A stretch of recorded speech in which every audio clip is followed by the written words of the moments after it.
नमस्कार विद्यार्थी मित्रांनो, डॉक्टर सुशील स्पॉटलाइट या आपल्या यूट्यूब चॅनलवर तुमचं सर्वांचं स्वागत आहे.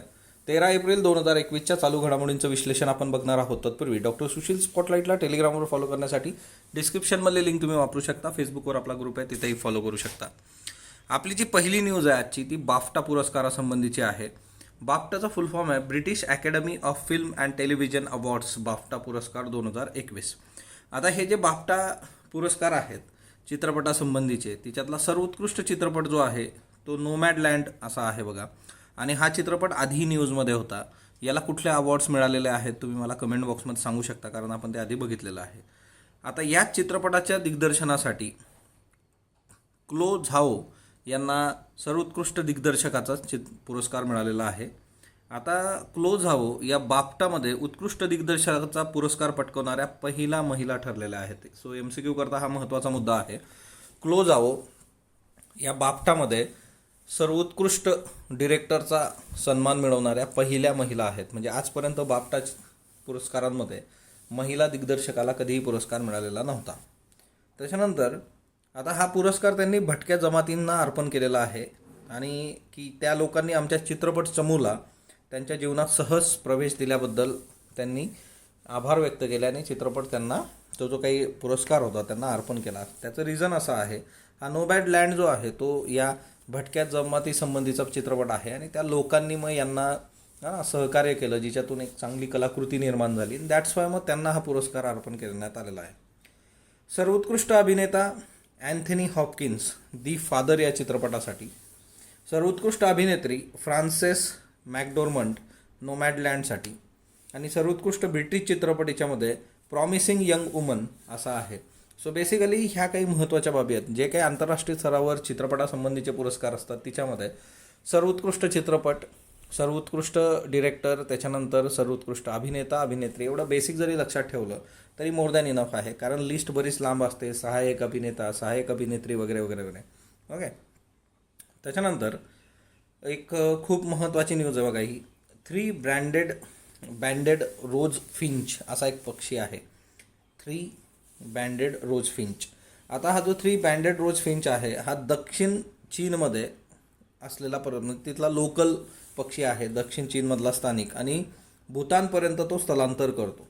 ओके, सो 3 बँडेड रोज फिंच ॲक्च्युअली चीनमधला पक्षी, दक्षिण चीनमधला, आणि तो स्थलांतरित होतो भूतानपर्यंत. पण या पक्षाच्या प्रजातीची नोंद पहिल्यांदाच अरुणाचल प्रदेश भारतात झालेली आहे. Okay, Bombay natural history society जी आहे, तर बॉम्बे नॅचरल हिस्ट्री सोसायटीच्या संशोधकांनी या पक्षाची नोंद केलेली आहे. आता या पक्षाची भारतातली ही पहिलीच नोंद आहे, तर हे एक महत्त्वाचं आहे बघा. भारतातली ही पहिलीच नोंद आहे. 3 बँडेड रोज फिंचच्या नर आणि मादी या दोघांचं छायाचित्र टिपण्यात आता यश आलेलं आहे आणि भारतामध्ये बेसिकली पहिल्यांदाच दिसलेलं आहे अरुणाचल प्रदेशमध्ये. भारतातील पक्षी प्रजातींच्या नोंदी आणि त्यांचे डिटेल्स जर तुम्ही बघितले तर भारतातून आतापर्यंत सुमारे 1340 प्रजातींची नोंद झालेली आहे.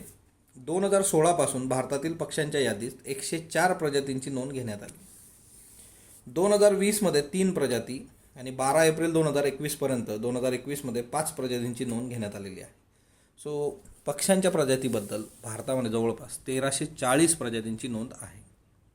त्याच्यानंतर हा जर तुम्ही फोटो बघितला तर हा नर आहे बघा, है ना, 3 बँडेड रोज फिंच, आणि ही जी आहे ही मादी आहे. सो दोघांचे फोटो पण काढण्यात आलेले आहेत. सो येत्या काळामध्ये आपल्याला हे माहीत पाहिजे. त्याच्यानंतर नेक्स्ट वन, कृषीच्या बाबतीमध्ये महाराष्ट्रामध्ये खूप महत्त्वाचा करार झालेला आहे 2 कंपन्यांमध्ये. एक अमरावतीची जाधव ॲग्रो इंडस्ट्री आहे आणि एक ठाण्याची जोश आर्टिफिशियल इंटेलिजन्स सोल्युशन कंपनी आहे. या दोन्ही कंपन्यांनी यंत्रमानव बनवायचा करार केलेला आहे शेती करता, आणि त्यातल्या त्यात कापसाची वेचणी, तण निर्मूलन यासाठी यंत्रमानवाची निर्मिती केली जाणार आहे. जगातला हा पहिलाच प्रयोग असणार आहे. आता कापसाची शेती ज्यांच्याकडे आहे त्यांना ह्या एक मेजर इश्यू जो आहे तो मजुरांचा आहे आजच्या डेटमध्ये. वेळेवर तुम्हाला मजूर भेटले पाहिजेत, अदरवाईज मग तो जो कापूस वेळेत वेचला गेला नाही तर तो है ना बऱ्यापैकी खराब होतो, नुकसान होतं आपलं. ओके, आता भारतामध्ये कापूस लागवड जर तुम्ही बघितलं तर कापसाला पांढरं सोनं म्हटलं जातं बघा, व्हाईट गोल्ड असं म्हटलं जातं कापसाला. भारतात कापूस लागवडीचं क्षेत्र आहे 120 लाख हेक्टर. कापूस लागवड करणारे शेतकरी आहे 60 लाख हेक्टर. ओके, कापूस लागवडीसमोरची आव्हानं जर तुम्ही बघितली तर याच्यामध्ये शेतमजुरांचा तुटवडा असेल, लागवड आणि मजुरीच्या खर्चातली वाढ असेल, कीटकनाशक, तणनाशक, रासायनिक खतं यांचा अयोग्य वापर असेल. सो ह्या बेसिक गोष्टी आहेत की ज्याच्यामुळे आजच्या डेटमध्ये कापसाची शेती जी आहे ती शेतकऱ्यांसाठी खूप आव्हानात्मक झालेली आहे आणि याच्यामध्ये काहीतरी मार्ग निघणं अपेक्षित आहे. आता हा प्रकल्प म्हणजे जगातला पहिला इंटिग्रेटेड ॲग्रिकल्चर रोबोट भारत बनवणार आहे आणि याच्यामुळे येत्या काळामध्ये शेतकऱ्यांचे एकरी 50,000 ते 60,000 इतके वाचू शकतात आणि त्यांना फायदा होऊ शकतो. तर बघू येत्या काळामध्ये. तशी ही अमाऊंट जी त्यांनी दिलेली आहे ती इतकी प्रॅक्टिकल वाटत नाही, पण बघू येत्या काळात. त्याच्यानंतर व्यक्तिनिधनमध्ये IA रहमान वय वर्ष 91 यांचं निधन झालेलं आहे. मूळचे ॲक्च्युली फाळणीनंतर पाकिस्तानात स्थलांतरित झालेलं कुटुंब आहे बघा. आणि एकंदरीतच फाळणीच्या वेळेस त्यांचं कुटुंब दिल्लीत आणि दिल्लीतून लाहोरला स्थायिक झालं होतं आणि मग ते पाकिस्तानी नागरिक बनले. Pakistan India people's forum for peace and democracy. तर हा मंच जो आहे तो उभारणीत दोन्ही देशांमधले जवळपास 24 लोक होते. या 24मधले 23 जणांप्रमाणे एक जे होते ते 23+1 IA रहमान हे होते. आणि याच्यामध्ये हेच आहे की Pakistan India people's forum for peace and democracy, शांतता आणि लोकशाही या दोन्ही गोष्टी पाकिस्तान भारताच्या बाबतीमध्ये नांदल्या पाहिजेत आणि त्याच्यातून गोष्टी झाल्या पाहिजेत. आजच्या द हिंदूला पण एक कॉलम आलेला आहे बघा की एकंदरच दक्षिण आशियाच्यामध्ये भारत पाकिस्तानचे रिलेशन चांगलं राहणं का गरजेचं आहे. मग त्याच्यात इकॉनॉमीचा आस्पेक्ट बऱ्यापैकी आहे जो आपण ऑलरेडी डिस्कस केलेला आहे. पाकिस्तानच्या छुप्या लष्करशाही विरोधात नेहमीच नाराजी व्यक्त करणारे भारत मित्र रहमान जे आहे त्यांचं निधन 12 एप्रिलला झालं. यांना भारत मित्र संबोधलं जायचं कारण यांनी वेळोवेळी जे काही पाकिस्तानमधल्या लष्करी राजवटी होत्या, लोकशाहीने आलेली लोक होती, त्या सर्वांना एक गोष्ट समजवली की तुम्ही ना भारताच्या बरोबर उभं राहण्याचा तो काय अट्टाहास करता. म्हणजे भारताने न्यूक्लिअर जर चाचणी न्यूक्लिअर टेस्ट केलेली असेल लगेच पाकिस्तान पण ते सुरू करायचं आणि त्याच्यामुळे त्यांना मग त्यांच्या प्रोफेशनल लाईफमध्येही बऱ्याच गोष्टींना सामोरं जावं लागलं होतं. म्हणजे फैज अहमद फैज जे होते त्यांच्यामुळे ते पत्रकारितेत आले होते. 1989मध्ये पाकिस्तान टाइम्स या इंग्रजी दैनिकांचे ते प्रमुख संपादक झाले होते आणि ते जे संपादकीय याच्यातून लिहायचे आणि त्यांनी पाकिस्तानला प्रत्येक वेळी वास्तवाचा आरसा दाखवला आणि त्याच्यामुळे 1994मध्ये 1994मध्ये त्यांना या पाकिस्तान टाइमच्या संपादक पदावरून बाजूला व्हावं लागलं होतं. अण्वस्त्रमुक्त दक्षिण आशिया या मोहिमेत सुद्धा ते होते. पुरस्कार बघा, मॅगेसेचे पुरस्कार 2004 आणि ह्युमन राईट्स वॉच न्यूयॉर्क या संस्थेचा पुरस्कार पण त्यांना मिळाला होता. त्याच्यानंतर नेक्स्ट जी न्यूज आहे आपली ती इराण संबंधीची आहे. इराणने इस्राईलवर आरोप केलेला आहे की इराणचा जो काही न्यूक्लिअर प्लांट आहे बघा तर त्याच्यावर अटॅक केलेला आहे इस्राईलनी. आता इराण आणि इस्राईल हे भांडण चालूच आहे बघा बऱ्याच याच्यापासून. आता याच्यामध्ये तुमच्यासमोर जी काही हे प्लांट इथं दिसतो आहे नतान्झ न्यूक्लिअर फॅसिलिटी आहे बघा, ही तेहरानमध्ये, तेहरानच्या दक्षिणेकडं हे आहे आणि इथं जो काही आहे तो अटॅक करण्याचा प्रयत्न गेलेला आहे इस्राईलद्वारे असं इराणनी म्हटलेलं आहे. ओके. आणि ही अंडरग्राऊंड आहे हा जो प्रोजेक्ट आहे ना. तर तुम्हाला MCQ करता एवढं लक्षात ठेवायचं आहे की नतान्झ न्यूक्लिअर फॅसिलिटी कुठल्या देशाशी संबंधित आहे तर ती तेहरान इराणशी संबंधित आहे. एवढं एक लक्षात ठेवा. इराण खूप जास्त न्यूजमध्ये आहे. इराणचा मॅपही आपण प्रॉपरली करणं अपेक्षित आहे. आता याच्यामध्ये या गोष्टी चालू असतात बघा. ओके. आणि इस्राईलनी रिस्पॉन्सिबिलिटी घेतलेली नाही आहे या अटॅकची की आमचा काही संबंध नाही बाबा, की अदरवाईज मग ती रिस्पॉन्सिबिलिटी घेतली जाते बघा. आता हिच्यात जर तुम्ही बघितलं तर है ना हे तेहरान इथं आहे आणि तेहरानच्या दक्षिणेकडं हे इथं है ना नतान्झ, नाव India's only uranium enrichment plant. MCQ करता हाही मुद्दा महत्त्वाचा आहे की तो इराणचा एकमेव युरेनियम इनरिच प्लांट आहे. ओके. त्याच्यानंतर फॉर्डो म्हणून ठिकाण आहे बघा हे है ना, converted from fuel enrichment to technology center. त्याच्यानंतर अरक नावाचं आहे. ओके. सो एकंदरीतच जे काही न्यूक्लिअर वेपन्स, न्यूक्लिअर फॅसिलिटी त्याच्याशी रिलेटेड हे सगळे ठिकाणं आहेत. म्हणजे नतान्झ असेल, फॉर्डो असेल, त्याच्यानंतर अराक असेल. ओके. त्याच्यानंतर इफ्साहान आहे. सो बेसिकली जे काही मॅप आणि त्या सगळ्या गोष्टी आहे UPSC बूस्टर आपण सुरू करूयात 1-2 दिवसामध्ये. तिच्यामध्ये तुम्हाला 1.5 वर्षाचं करंट आणि त्या सगळ्या गोष्टी खूप प्रॉपरली मी करून देईल. मॅप रिडिंग आपण दरवर्षी घेतो तेही घेऊयात. ओके. सो आता US आणि इराणचा परत एक दुसरा इश्यू आहे बघा. आता JCPOA आपण हे इतक्यादा बघितलेलं आहे आता की की joint comprehensive plan of action, याचा जो फुल फॉर्म आहे तो आहे joint comprehensive plan of action. आता हिच्यामध्ये कोण कोण होतं? इराण बरोबर China, Russia, UK, France, Germany आणि इराण, हे एवढे देश आहेत बघा. हिच्यात US पण होतं, अमेरिकासुद्धा होतं. ओके, म्हणजे हे कसं होतं ना, P5+1 असा प्रकार होता हा. जर्मनी एक तिच्यामध्ये होतं, बाकी मग चायना, रशिया, UK, फ्रान्स आणि US. पण हिच्यामध्ये काय झालं, मे 2018मध्ये डोनाल्ड ट्रम्प यांनी याला केराची टोपली दाखवलेली आहे. ओके, ते बाहेर पडले या सगळ्या याच्यातून आणि याला व्हिएना टॉक्स म्हटलं जातं. Vienna talk. आता हे व्हिएना टॉक काय प्रकरण आहे, तर जे काही न्यूक्लिअर प्रोजेक्ट्स आणि त्या सगळ्या गोष्टी चालतात, न्यूक्लिअर क्रायसिस, इराण, तर त्यासंबंधीची ही बोलणी आहे. मग यात इराणनी न्यूक्लिअरचा वापर न्यूक्लिअर टेक्नॉलॉजीसाठी युरेनियमचा वापर किती केला पाहिजे वगैरे वगैरे, अशा बऱ्याच इश्यू आहेत. त्याच्यासाठी त्यांना लिमिट देण्यात आली होती. जसं USने बॅकआउट केलं हिच्यातून, तसं इराणने पण सगळंच फाट्यावर मारलं आणि ते त्यांच्या पद्धतीने काम करायला लागलेत. सो आत्ताच्या याच्यामध्ये सगळ्यात महत्त्वाचा इश्यू आहे की जो बायडन प्रशासन, त्यांनी इराणवर ट्रस्ट दाखवणं आणि इराणनी त्यांच्यावर ट्रस्ट दाखवणं हे काळाची गरज आहे.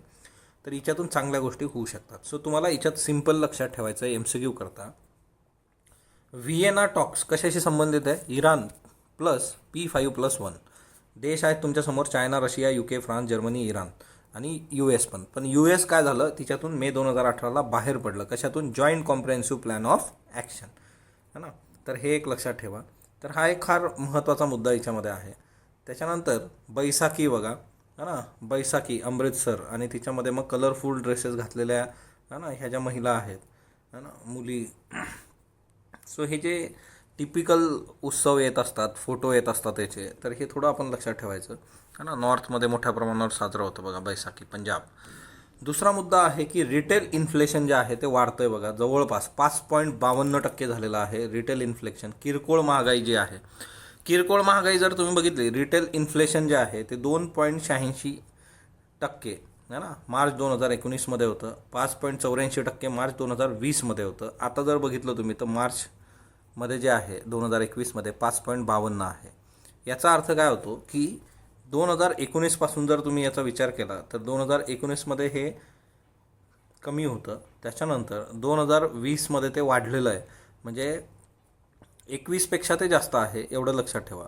म्हणजे हा जो मॅप आहे, मग आपल्याला हे प्रश्न कसे विचारले जातात, हा प्रश्न असा विचारला जाईल की रिटेल इन्फ्लेशन किंवा किरकोळ महागाई सलग 2019पासून वाढत आहे. तर असं झालेलं आहे का? हां, तसं झालेलं नाही आहे. मार्च 21मध्ये ती म्हणजे 19-20 वाढलेली आहे, मार्च 21मध्ये थोडी खाली आलेली आहे, सलग वाढलेली नाही. सलग वाढली असती तो ग्राफ असा वर गेला असता. असे प्रश्न आपल्याला विचारले जातात. UPSCमध्ये मोस्ट प्रोमिनंटली हा प्रश्न असतो. MPSCमध्ये पण असे प्रश्न विचारले जात आहेत. तुम्ही जर पेपर बघितले तर तिच्यातून तुम्हाला लक्षात येईल. सो ह्या गोष्टी बेसिक लक्षात ठेवा.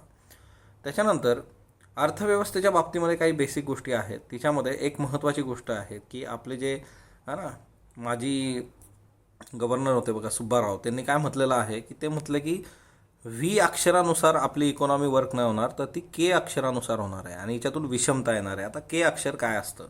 ओके, K अक्षर म्हणजे काय की काही क्षेत्र जे असतील त्यांच्यामध्ये उभारी येईल, पण काही क्षेत्र जे आहेत ते रसातळाला जातील आणि याच्यामुळेच मग काय येतं? विषमता येणार.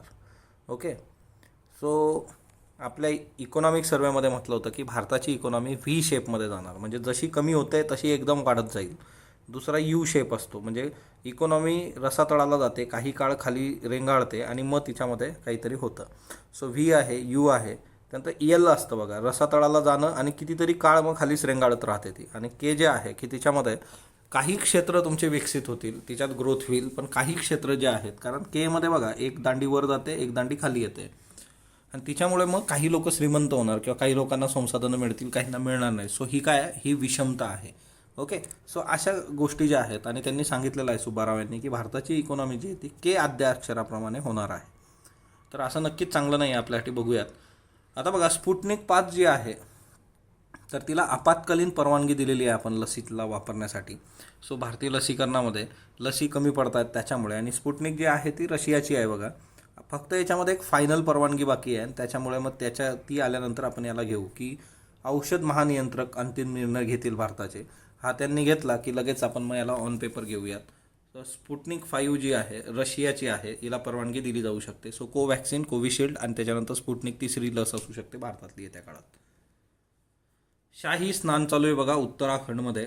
हरिद्वारचा जो कुंभमेळा आहे तर तिथं म्हणजे हे फारच विरोधाभासी चित्र आहे की एकीकडं महाराष्ट्रात जी परिस्थिती आहे कोविडच्या बाबतीत आणि बऱ्याचशा राज्यांमध्ये ती आता म्हणजे गुजरातमध्ये तर हायकोर्टाने म्हटलेलं आहे गुजरातच्या की तुम्ही लक्षच देत नाही आहेत म्हणून. पार तिथं रेमडेसिवीर फुकट वाटले जात आहेत एकीकडं, दुसरीकडं लोक रस्त्यावर पडलेली आहेत अशी परिस्थिती आहे. आणि जवळपास 35 लाख लोक जे आहेत त्यांनी हजेरी लावलेली आहेत असं उत्तराखंडचे मुख्यमंत्री तीरथ सिंह म्हटलेत. आणि इथं तुम्हाला कसलंही सोशल डिस्टन्सिंग आणि ह्या गोष्टी दिसत नाहीत. ओके, सो याच्यावरून पण ट्विट वगैरे आले होते आणि तिच्यावरूनही वाद झाला होता. पण एक आहे की शेवटी हे एक विरोधाभासी चित्र आहे. दिल्लीमध्ये शेतकरी आंदोलन ते कितीतरी दिवसापासून होतं, पण तिथेही अशी सेकंड वेव्ह किंवा कोविड एकदम वाढला असं नाही. पण आपल्याकडं जे आहे ते महाराष्ट्रात दुर्दैवाने ते खूपच सिव्हिअर झालेलं आहे. कालचे प्रश्न घ्या. उमंगोट नदी ही भारतातील सर्वात स्वच्छ नदी आहे, बरोबर.